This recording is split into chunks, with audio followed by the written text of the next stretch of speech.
트럼프 대통령의 트위터 메시지에 대해서 청와대는 아직 확정된 것은 없다고 입장을 밝혔습니다. 북미 정상이 전격적으로 만나기는 어려워 보이지만 가능성을 완전히 닫아두지는 않았는데요. 청와대 연결해서 알아보겠습니다. 차정윤 기자.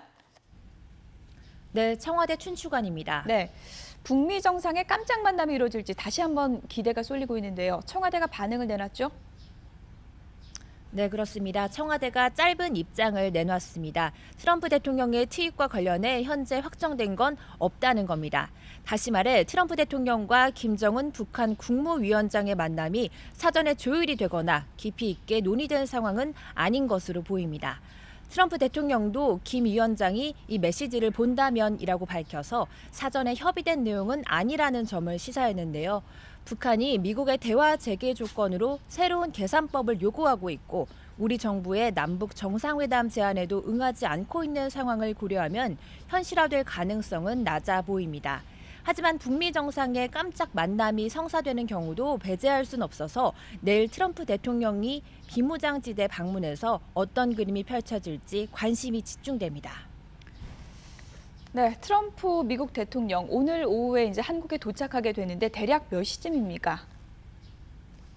네, 정확한 시간은 아직 공개가 되진 않았지만 저녁 무렵쯤 오산 미 공군 기지를 통해 입국할 것으로 보입니다. 일본 오사카에서 열리는 G20 정상회의는 정오쯤 종료됩니다. 이후 각국 정상이 차례로 현지를 떠나게 되는데 손님을 맞아야 하는 문재인 대통령이 트럼프 대통령보다 먼저 귀국할 것으로 보입니다. 국빈 방문이었던 재작년과 달리 이번에는 공식 방문이라서 화려한 행사는 없습니다. 다만 1년 7개월 만의 방한인 만큼 한미 정상이 만찬을 함께하며 격이 없는 대화를 나눌 것으로 예상됩니다. 한미 정상회담은 내일 열립니다. 하노이 회담 이후 두 번째 만남인데요. 앞서 4월에 열린 회담에서도 두 정상은 3차 북미 정상회담의 필요성에 공감했습니다. 이후 두 달이 더 지났는데 아직 진전이 없는 만큼 이번에 두 정상은 비핵화 협상 재개 방안을 집중적으로 조율할 것으로 보입니다.